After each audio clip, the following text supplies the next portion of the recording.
चलो भाई, chapter number first है आपका और चैप्टर का नाम है सेट्स। क्या होता है ये वर्ड, सुना है कहीं पे सेट?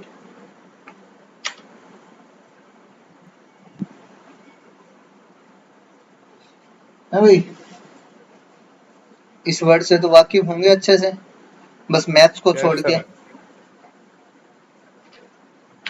अब इसको मैथ्स में और सीख लेते हैं, मैथ्स में भी इसकी बहुत इंपॉर्टेंस है। अब देखो, अगर हम सेट्स के बारे में बात करते हैं तो सेट्स होते क्या है? It is a well defined collection.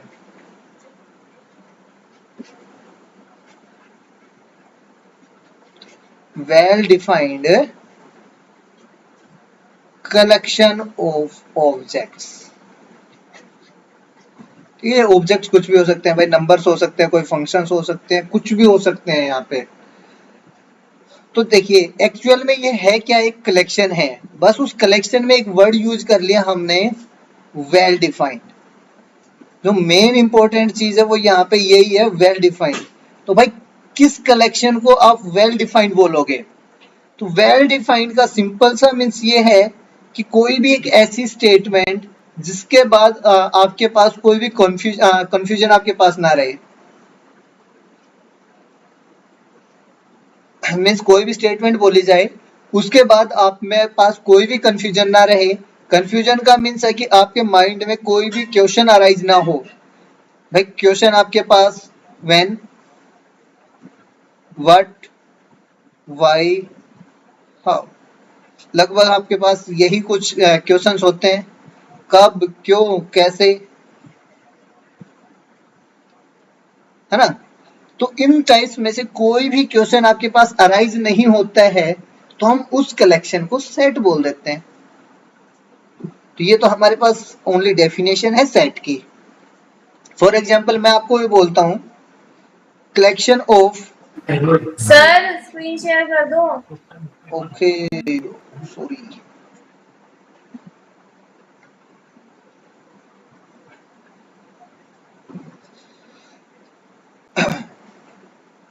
देखिए हमने बोला कलेक्शन ऑफ किसका? Good cricket player in India.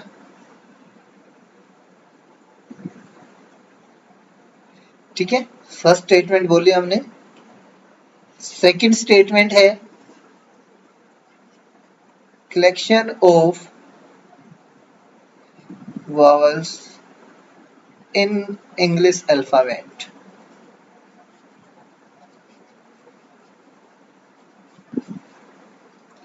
तो भाई क्या पहले जो स्टेटमेंट है वो सेट्स को रिप्रेजेंट कर रही है? नो सर, नहीं कर रही। क्यों नहीं कर रही बेटा? किसी के लिए कोई भी गुड प्लेयर हो सकता है। सर यस, देखो हमने यहाँ पे एक वर्ड यूज किया गुड क्रिकेट प्लेयर। तो भाई ये जो स्टेटमेंट है इसके बाद हमारे माइंड में क्वेश्चन आता है कि भाई हम किस प्लेयर को गुड की कैटेगरी में रखेंगे। क्वेश्चन अराइज हुआ और क्वेश्चन अराइज हो जाएगा तो आप बोलोगे ये सेट नहीं बनेगा। मीन्स ये जो स्टेटमेंट है इसमें जो कलेक्शंस आप कर रहे हो वो सेट को डिफाइन नहीं करेगा। और जैसे सेकंड में my collection of vowels in English alphabet, तो क्या अभी आपके माइंड में कोई भी क्वेश्चन है?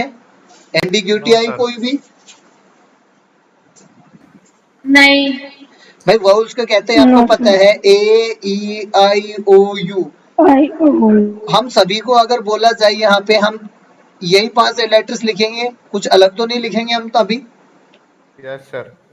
तो देखो सबसे सिंपल सी चीज ये हो गई भाई, अगर हम सेट्स के बारे में बात कर रहे हैं तो सेट में ये है कि आए आप एक स्टेटमेंट को दो या दो से ज्यादा कितनी भी लोगों के पास बोलिए, किन्हीं भी पर्सन्स के पास, एक है, दो है, तीन है, जितने भी हैं आपके पास, और उस स्टेटमेंट से जो नंबर आपको वापस मिल रहे हैं वो सेम मिले। जैसे मैंने अभी आपको बोला भाई कलेक्शन ऑफ इंग्लिश ये वोल्स इन इंग्लिश अल्फाबेट, तो जितने भी हम हैं हम सभी के लिए यही तो वोल्स हैं, किसी का भी अलग नहीं आएगा। तो जब सभी से रिजल्ट आपको सेम मिल रहा है इट मींस वो सेट को रिप्रेजेंट कर रहा है, वो सेट है। और अगर वो कलेक्शन डिफर कर जाता है एक से दूसरे का, means person to person vary कर जाता है वो कलेक्शन, तो वहां पे सेट नहीं बनेगा आपका। क्लियर हो गई? यस। Yes sir. अब देखो, अगर हमारे पास सेट है तो हम आगे बात करेंगे कि भाई सेट को आप लिखोगे कैसे। अब ये तो पता चल गया सेट होता क्या है, तो उसके बाद हम बात करते हैं कि सेट को लिखा कैसे जाता है। तो सबसे पहले देखिए, सेट इज डिनोटेड बाय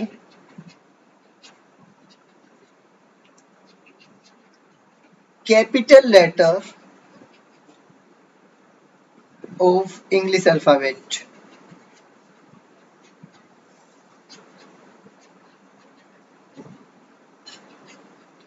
ठीक है, इंग्लिश अल्फाबेट के कैपिटल लेटर से आप लिखोगे सेट को। और जो इसके अंदर एलिमेंट्स आते हैं, जो भी कलेक्शन में ऑब्जेक्ट्स आएंगे, ऑब्जेक्ट्स इन सेट्स या set are known as elements of a sets. किसी भी सेट के अंदर जितने भी आपके पास ऑब्जेक्ट्स आ रहे हैं, उन सभी को क्या बोलते हैं, हमें एलिमेंट्स बोलते हैं। और जो एलिमेंट्स होते हैं वही elements are denoted by small letters and separated by comma. ठीक है, एलिमेंट्स को आप डिनोट करते हो स्मॉल लेटर्स से और उनको सेपरेट किया जाता है कोमाज से। और देखिए, एक सेट को जब आप रिप्रेजेंट कर रहे हैं तो हम यूज करते हैं कर्ली ब्रैकेट। मिडल बोले,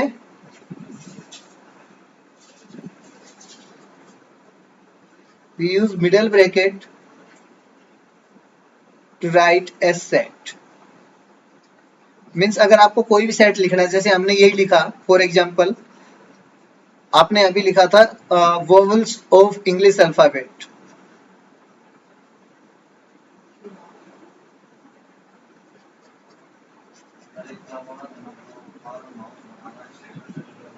ठीक है, तो इसको अगर सेट लिखना है तो हम इस सेट को कोई भी नाम दे सकते हैं। नाम दे दीजिए आप, जैसे P नाम दे रहे हो इसको, तो P कैपिटल रखोगे, इज इक्वल्स टू, और जब हम इसको लिखेंगे जो एलिमेंट्स लिखेंगे वो एलिमेंट्स लिखे जाते हैं कर्ली ब्रैकेट के अंदर। तो जो कर्ली ब्रैकेट है, मिडिल ब्रैकेट है, वो स्टार्ट करेंगे। अब A, फिर E, देन कोमा, फिर I, फिर कोमा, फिर O और U। A E I O U। तो ये आपके पास क्या है, रिप्रेजेंटेशन है सेट का।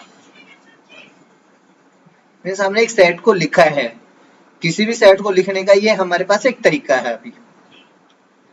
और ये जो अंदर लिखे हैं इनको क्या बोला जाता है, एलिमेंट्स ऑफ ए सेट्स। तो जब हम रिप्रेजेंटेशन की बात करें तो भाई आपके पास जो सेट है उसको रिप्रेजेंट करने के 2 मेथड्स हैं। सेट्स को लिखने के आपके पास कितने मेथड्स आते हैं, 2 मेथड्स आएंगे।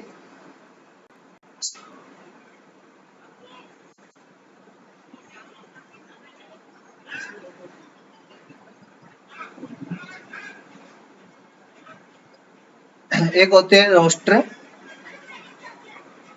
या टेबुलर फॉर्म, और दूसरा आपके पास होते हैं सेट बिल्डर फॉर्म।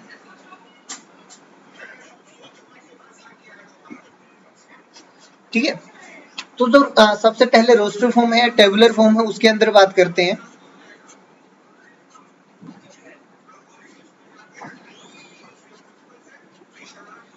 रोस्टर या टेबुलर फॉर्म में, तो इस फॉर्म के अंदर एक्चुअल में होता क्या है भाई, एलिमेंट सीधे लिखे होते हैं। इस फॉर्म में क्या होते हैं, elements are written in middle brackets, middle brackets के बीच में एलिमेंट्स लिखे होंगे सीधे सीधे, जैसे अभी हमने लिखा था भाई, कोई भी सेट है जैसे P is equals to A E I O U, ये जो आपके पास है इसमें हमने देखो एलिमेंट सीधे लिखे हैं कॉमास की हेल्प से, तो इसी फॉर्म को क्या बोला जाता है आपके पास है, टेबुलर फॉर्म बोला जाता है। सेकंड जो हमारे पास है वो है सेट बिल्डर फॉर्म। अब सेट बिल्डर फॉर्म में क्या है ये देखिए, अगर हम सेट बिल्डर फॉर्म के अंदर बात करते हैं तो इस सेट बिल्डर फॉर्म में एक्चुअल में आपके पास जो सीधे एलिमेंट्स है वो नहीं आएंगे, इसके अंदर क्या रहेगा, in this form a formula is given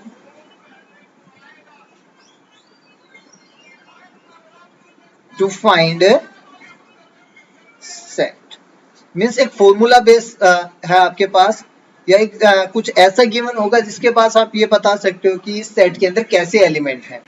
जैसे हम इसी P सेट को सेट बिल्डर फॉर्म में लिखते हैं, set P is equals to, मैंने लिखा भाई यहाँ पे x, सबसे पहले क्या लिखा यहाँ पे x, और हम इस x के बारे में आप बताएंगे ये x है क्या, देन हम लिख रहे हैं x is English alphabet, sorry x is an vowel of English alphabet.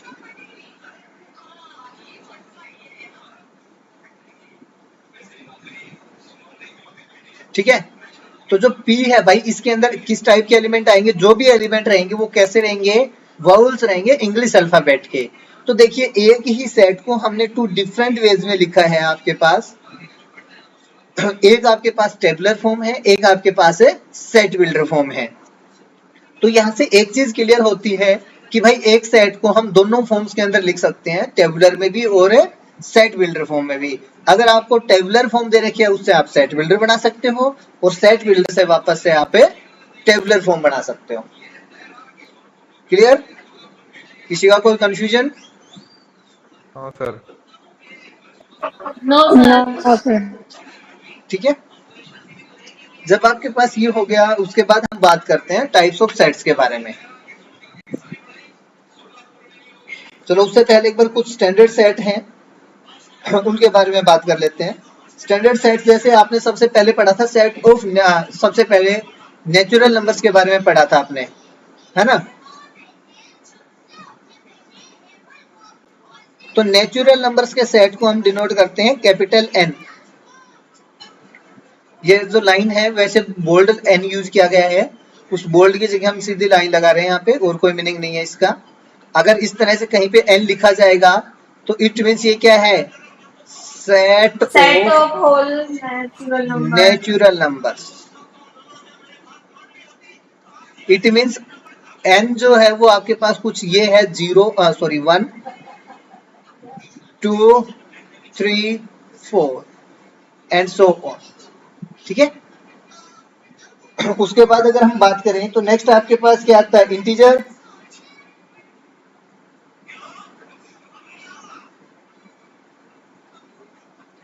Integers को हम डिनोट करते हैं Z से। ठीक है, सेट ऑफ इंटीजर्स। तो जो सेट ऑफ इंटीजर्स है एक्चुअल में वो क्या है, देखिए बीच में 0 1 2 3 -1 -2 -3 एंड सो ऑन। ठीक है, देन नेक्स्ट आपके पास आता है सेट ऑफ रेशनल नंबर्स। क्यों, तो इसके अंदर क्या आएगा आपके पास, set of rational numbers, means जितने भी रेशनल नंबर्स है सभी इसके अंदर आ जाएंगे क्यू में। उसके बाद अगर हम बात करें आर का मीन्स है set of all real numbers, सभी रियल नंबर्स के सेट, उसको हम डिनोट कर रहे हैं आर से।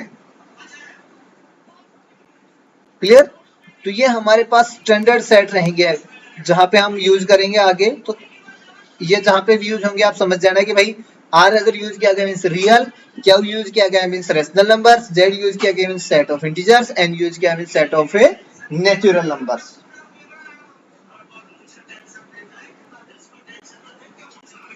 ठीक है,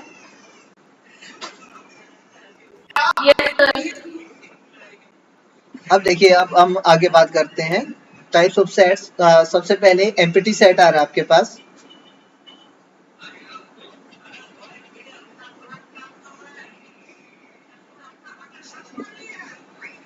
एम्प्टी सेट, एम्प्टी सेट जैसा नाम से ही पता है कैसा है, खाली। तो एक ऐसा सेट जिसके अंदर कोई भी एलिमेंट नहीं होगा, उस सेट को क्या बोलेंगे, empty set. A set which does not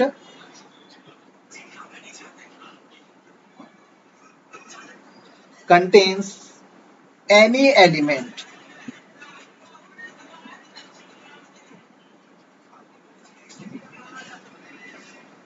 is known as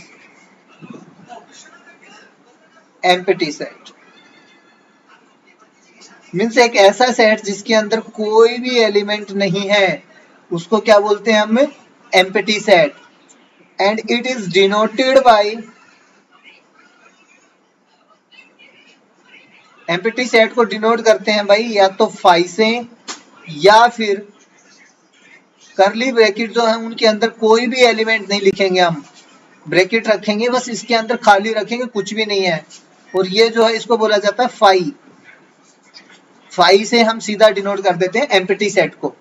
phi जहां पे भी लिखा होगा समझ जाना एम्प्टी सेट है ये। और इसका दूसरा नाम क्या है एम्प्टी सेट को ही,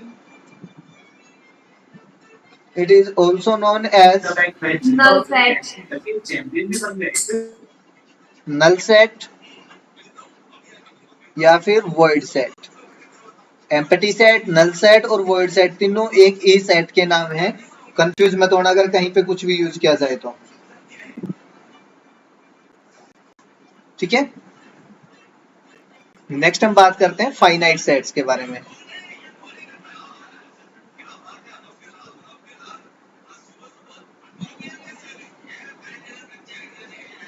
फाइनाइट सेट्स, तो भाई फाइनाइट सेट्स कौन से होंगे, if number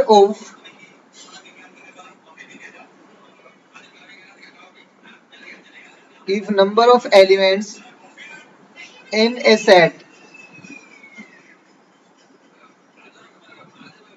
are finite, if number of elements in a set are finite, then the set is said to be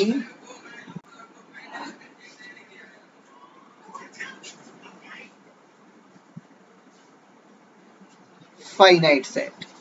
ठीक है, अगर आपके पास कोई सेट है जिसके अंदर नंबर ऑफ एलिमेंट्स फाइनाइट है, फाइनाइट का मीन्स आपको ये पता हो भाई कितने नंबर, जैसे 10 है, लाख है, 10 लाख है, करोड़ है, नंबर कितना भी बड़ा हो सकता है बट एंड हो जाना चाहिए कहीं पे भी जाके।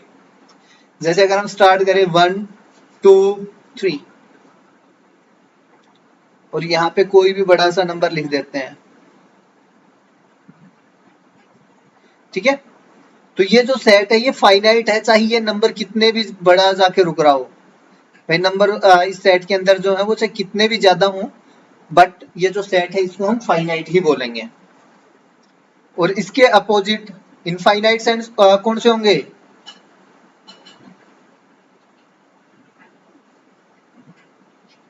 Infinite set if number of elements in a set are infinite, then the set is known as infinite set।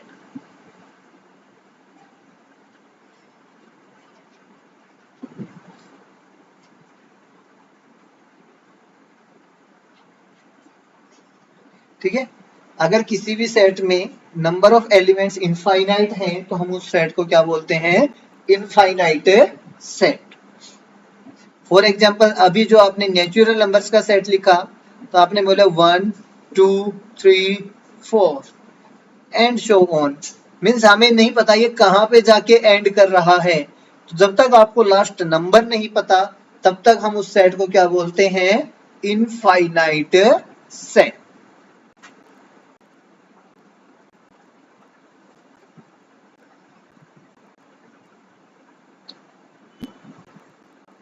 ठीक है, और इसके बाद हम सर डिफाइन करते हैं कार्डिनलिटी ऑफ सेट।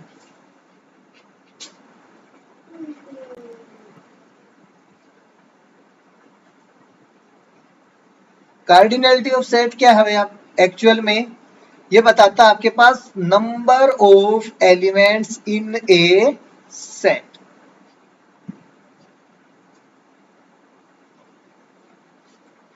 भाई किसी भी सेट में कितने एलिमेंट्स हैं उसके बारे में कौन बताता है आपको, कार्डिनलिटी बताती है। And it is denoted bye या तो n of a means number of elements in set a, या फिर a के दोनों तरफ इस तरह से लाइन लगी होगी। मोड का जो फंक्शन पढ़ा था हमने कभी, तो उसकी तरह से दोनों तरफ दो लाइंस लगी हैं। तो ये जो दोनों चीजें हैं ये आपके पास क्या बताते हैं, cardinality of set A। For example अगर हमारे पास सेट A जैसे अभी ले रखा था हमने A E I O U ये है, और इसकी कार्डिनलिटी के बारे में बात करें तो हम ये पता करेंगे कि इसके अंदर कितने एलिमेंट्स हैं। तो नंबर ऑफ एलिमेंट्स कितने थे यहाँ पे, 5। Therefore cardinality of this set is 5। बस नंबर ऑफ एलिमेंट्स बताने हैं। बस इतना ही बताना है बेटा, नंबर ऑफ एलिमेंट्स कितने हैं। ठीक है सर। ठीक है, अच्छा कार्डिनलिटी के बात हो गई, मींस नंबर ऑफ एलिमेंट्स के बारे में हमने बात कर ली। तो हम बात करते हैं इक्वल सेट्स के बारे में।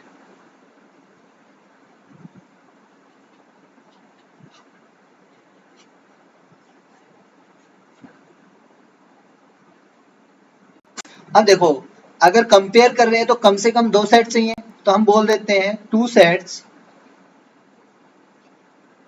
A and B are said to be equal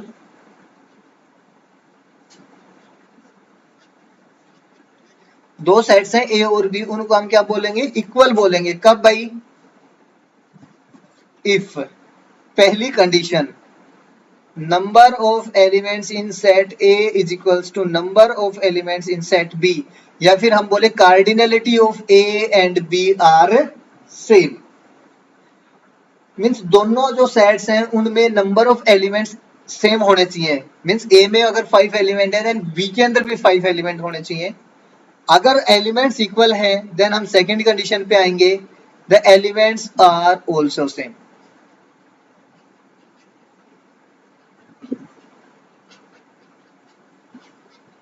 भाई 5 एलिमेंट थे, उसके बाद आप ये देखोगे कि पांचों के पांचों एलिमेंट दोनों के अंदर सेम है या नहीं है। अगर पांचों एलिमेंट दोनों में सेम है तो हम बोलेंगे जो गिवन सेट्स हैं वो दोनों आपस में इक्वल हैं। अगर वो सेम नहीं आता, सिंगल एक एलिमेंट भी डिफर कर जाता है, तो हम बोलेंगे sets are not equal. For example एक सेट लीजिए जिसमें हमने लिखा 1 2 3 4 5। बी सेट लीजिए जिसमें हमने लिखा 5 2 4 1 और 3। तो यहां से देखिए ए और बी के अंदर number of elements in set A is equals to number of elements in set B, 5 हैं। अब एलिमेंट देखिए 1 यहाँ पे था तो 1 इसमें भी है। अब ये आगे पीछे चाहे कहीं पे भी लिखे हो उससे कोई फर्क नहीं पड़ता है आपका। ये 2 ये रहा, 3 भी है, 4 था इसमें भी है, 5 था इसमें भी है। दोनों के अंदर 5 एलिमेंट भी हैं, therefore set A is equals to set B। Elements भी सेम हैं और नंबर भी सेम है, तो आपके पास दोनों सेट्स इक्वल हो गए। ठीक है सर। आपने एलिमेंट्स जैसे ये लिख लिए 1 2 3 4 5, और बी सेट के अंदर आपने एलिमेंट लिखे 2 4 6 8 और 10। भाई यहाँ पे देखिए number of elements in set A is equals to number of elements in set B. Numbers तो इक्वल हैं, बट क्या एलिमेंट्स इक्वल हैं? नहीं। एलिमेंट्स सेम नहीं है यहाँ पे, तो set A is not equals to set B.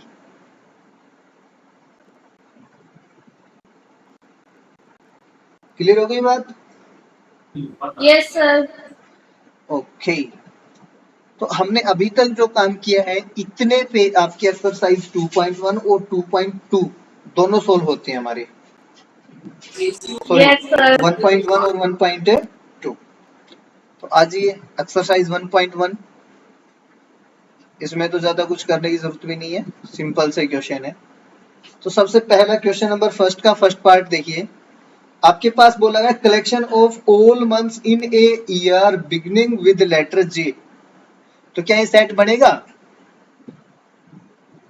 जे से Yes, स्टार्ट sir. होने वाले कौन कौन से हैं? जनवरी, जनवरी, जून जुलाई और जुलाई, 3 मंथ हैं।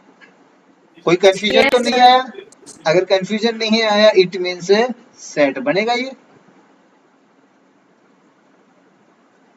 सेकंड में देखिए, ये बोला collection of 10 most talented writers of India. Most talented writers के बारे में बात की जा रही है भाई। क्या आपके ये पास सेट नहीं है। इस वर्ड को अच्छे से डिफाइन किया गया? मोस्ट। नहीं। हमारे पास कंफ्यूजन आ गया ना, किन राइटर्स को हम टैलेंटेड बोलेंगे, क्योंकि हमारे जैसे भी तो हैं जो बोलेंगे हम तो टैलेंटेड हैं, चाहे आता कुछ भी ना हो। Yes, sir. है ना? हम अपने आप को पीछे थोड़ी मानते हैं। चलता आगे तो आती हो। तो हम अपने ही बारे में बात कर रहे हैं बेटा, और किसी के बारे में नहीं कर रहे। तो यहाँ पे आप किसको एक्सक्लूड करोगे और किसको इंक्लूड करोगे, इसके बारे में कोई स्पष्ट पता नहीं चल रहा आपको। तो ये जो आपके पास मोस्ट टैलेंटेड राइटर्स वाला था, ये सेट नहीं बनेगा। देन इसके बाद है a team of 11 best cricket batsman. वापस से वही बात आ गई, बेस्ट क्रिकेट बैट्समैन। बैट्समैन ये ना भाई, अब किसी को खेलना आए या ना आए, वो अपने आप में बेस्ट ही है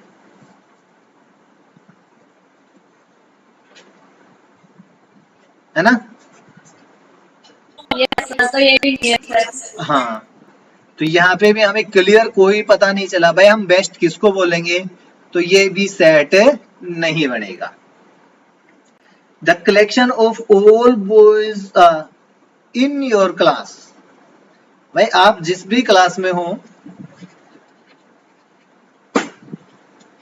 उस क्लास में जो बॉयज हैं उनका कलेक्शन। तो कोई कंफ्यूजन तो नहीं है ना, किसको किसको इंक्लूड करना है किसको नहीं। आपसे बोला गया, आप स्कूल में बैठे हो, आपको बोला गया आपकी क्लास में जितने बॉयज हैं उनको कलेक्ट कर दो एक जगह।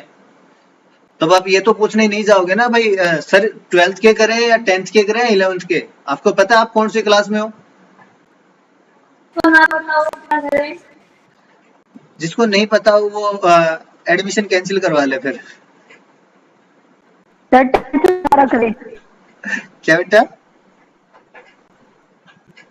10th दोबारा कर ले। हाँ, नहीं फिर तो 10th नहीं, बहुत पीछे से स्टार्ट करना पड़ेगा, 10th तक भी काउंटिंग नहीं आती होगी। चलो नेक्स्ट देखिए, 5th के बारे में बात करते हैं। The collection of all natural numbers less than 100। All natural numbers less than 100। 100 से छोटे जितने भी नेचुरल नंबर हैं, अब आपको पता है ना किन नंबर्स को कलेक्शन में रखना है। Yes sir. कोई कंफ्यूजन तो नहीं है? अगर कंफ्यूजन नहीं है बहुत ज्यादा है। तो सेट बन गया भाई। अब 11th क्लास में हो रहे हो, आपको शायद 100 तक काउंटिंग तो आती होगी। नहीं आती। हाँ, तो सीखो बेटा। फिर अब स्कूल लगेंगे ना, नर्सरी में जाके बैठना। आपने सिखाया ही नहीं। हाँ, आपने सिखाया ही नहीं। नर्सरी में सीखना, मैं 11th में थोड़ी सिखाऊंगा। नर्सरी में मेरे से पढ़े ही नहीं आप। क्यों नहीं पढ़ाया फिर आपने? मैं पढ़ाता फिर काउंटिंग आ नहीं जाती। जो आती होती ना वो भी भूल जाता है। हाँ, इसीलिए तो देखो, a collection of novel written by the writer Munshi Premchand. novels written by writer Munshi Premchand.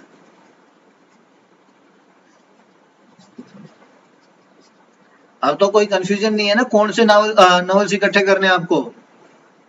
Premchand ने जो भी नॉवेल्स रखे हैं, लिखे अभी तक, वो सभी इकट्ठे करने हैं। तो कोई हमारे माइंड में क्वेश्चन नहीं है, तो ये सेट बन जाएगा। अच्छा, next, the collection of all even integers. The collection of all even integers। नहीं है। क्यों नहीं है? इंफिनिटी हो गया। इन्फिनिटी क्यों लिखेंगे? हमें तो ये बताना था सेट बनेगा या नहीं। तो इंफिनिटी में सेट थोड़ी ना होता है। इनफाइनाइट सेट क्यों नहीं होता? अभी तो हमने पढ़ा है इनफाइनाइट सेट कौन से होते हैं, जिनमें नंबर ऑफ एलिमेंट्स इनफाइनाइट आते हैं, जैसे ये n लिखा था आपने। तो इवन इंटीजर्स को कलेक्ट करोगे तो ये नहीं आ जाएगा 0 2 4 6 8 इधर, देन -2 -4 -6 इधर। Yes sir. तो आपको ये तो पता है ना किन एलिमेंट्स को इस सेट के अंदर रखना है। इसके बारे में कोई कंफ्यूजन? No sir. कोई कंफ्यूजन नहीं आया, इट मींस ये सेट बन रहा है। उसके बाद बोला गया था collection of questions in this chapter.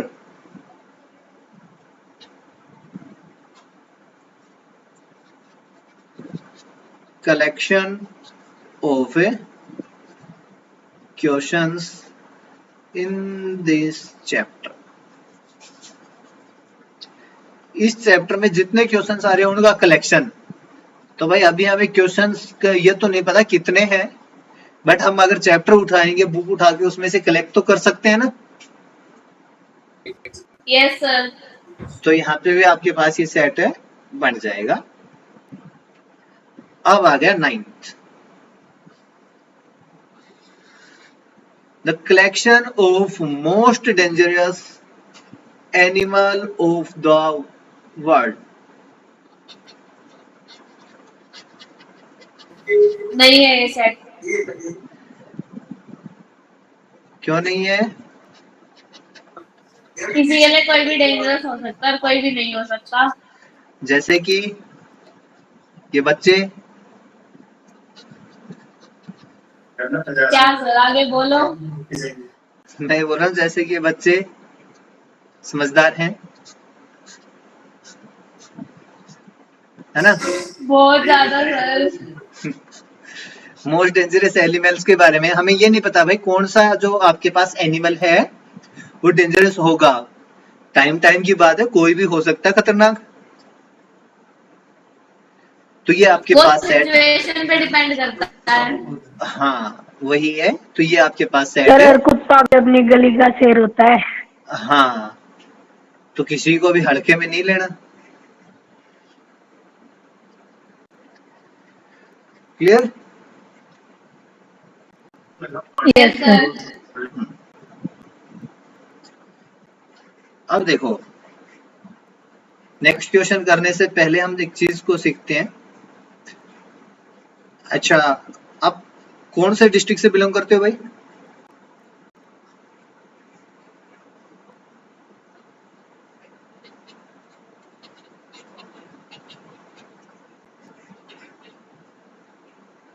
कौन से डिस्ट्रिक्ट से हैं? सोनीपत। सोनीपत। सर लक्ष्य बोल रहा है, मैं तो बोध गया से करता हूँ। हाँ, लक्ष्य तो दूसरी दुनिया से कर रहा है, इस दुनिया का है ही नहीं। यस सर, एलियन एलियन वाले। हाँ, देखो, you belongs to Sonipat district, हमने यहाँ पे यूज किया भाई बिलोंग्स, एक वर्ड है ना। मैंने सोनीपत डिस्ट्रिक्ट इसलिए बोल दिया कि भाई आप जितने भी हैं यहाँ पे एक्चुअल में वो सोनीपत डिस्ट्रिक्ट से हैं। अगर मैं विलेज का नाम लूंगा तो फिर वो अलग अलग हो जाएंगे। तो आपने यहाँ पे बिलोंग्स वर्ड क्यों यूज किया? बिलोंग्स वर्ड इसलिए यूज किया कि भाई आप जो सोनीपत डिस्ट्रिक्ट है आपका पूरा, उस डिस्ट्रिक्ट के अंदर रह रहे हो। तो अगर मैं इस सोनीपत डिस्ट्रिक्ट को एक सेट बोल देता हूं भाई, सेट हमारे पास क्या है? सोनीपत डिस्ट्रिक्ट, और इसके अंदर रहने वाले जो लोग हैं वो इसके क्या हो गए? एलिमेंट्स, है ना। Yes sir. जैसे हमने यहाँ पे लिखा सोनीपत, ये एक सेट है और इस सेट के अंदर कुछ एलिमेंट्स हैं, उन एलिमेंट्स में से कुछ एलिमेंट हमारे पास हैं, ठीक है।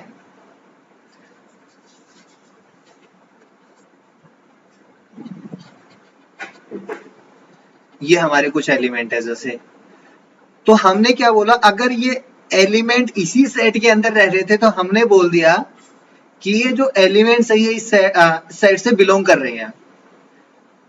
अब अगर मैं हूं, मैं अभी सोनीपत में नहीं हूं, मैं मेरा नाम यहाँ पे ऐड करता हूं, तो क्या मैं बोल पाऊंगा कि मैं सोनीपत से बिलोंग कर रहा हूं? नहीं। नहीं। तो यहां से देखियो, दो चीजें हम समझने की कोशिश कर रहे हैं, वो ये बिलोंग्स और डज नॉट बिलोंग्स। इन दोनों को समझने की कोशिश कर रहे हैं। तो बिलोंग्स का मीन्स तो क्या हो गया? Elements present, element present in the set,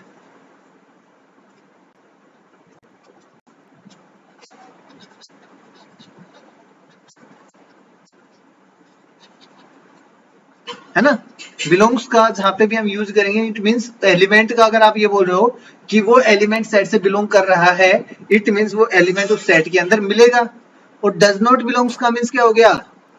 element, वो एलिमेंट उस सेट में नहीं मिलेगा। हाँ, not present in the set. अब देखो, मैथ्स के अंदर हम बिलोंग्स और डज नॉट बिलोंग्स के लिए एक साइन यूज करते हैं। बिलोंग्स के लिए भाई इस तरह से एक साइलेंट वर्ड होता है, वैसे तो आप इसको ई की तरह देख सकते हो, ई में आप ऐसे लगा के आते हो। अब ऐसे नहीं, बस इसको सीधा घुमाओ, रोटेट, और इसके बीच में ऐसे लाइन, जैसे ई में लगाते हो, एक। हाँ, सी में और ई की तरह लाइन लगा दो। तो ये जो साइन है, ये किस चीज का साइन है? बिलोंग्स का। और अगर आपको ये बताना है कि डज नॉट बिलोंग्स, तो आप इसी सी को एक लाइन से काट दोगे। ये बनाया साइन आपने बिलोंग्स वाला, इसको एक लाइन से कट कर दोगे। कट करने का मीन्स है वो बिलोंग नहीं करता। फॉर एग्जाम्पल, मैंने एक सेट लिखा ए, उसके अंदर एलिमेंट लिख लिए 2 4 6 8। अब अगर मेरे को यहां से कोई भी एलिमेंट लिखा है, जैसे मैं बोल सकता हूं 2 belongs to set A, 4 belongs to set A, 6 belongs to set A, 8 belongs to set A. But अगर मैं ये बोलूं A belongs to set A, क्या ये बात ठीक है? Sorry, 1 belongs to set A, no sir. क्या इस सेट के No, अंदर 1 sir. है? नहीं है। No. तो अगर नहीं है तो हम यहाँ पे ये लिखेंगे भाई 1 doesn't belongs to set A.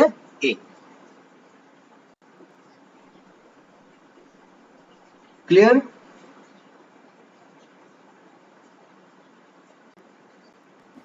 Yes, sir. इतना कर लोगे? No, sir. नो का तो ऑप्शन ही नहीं है।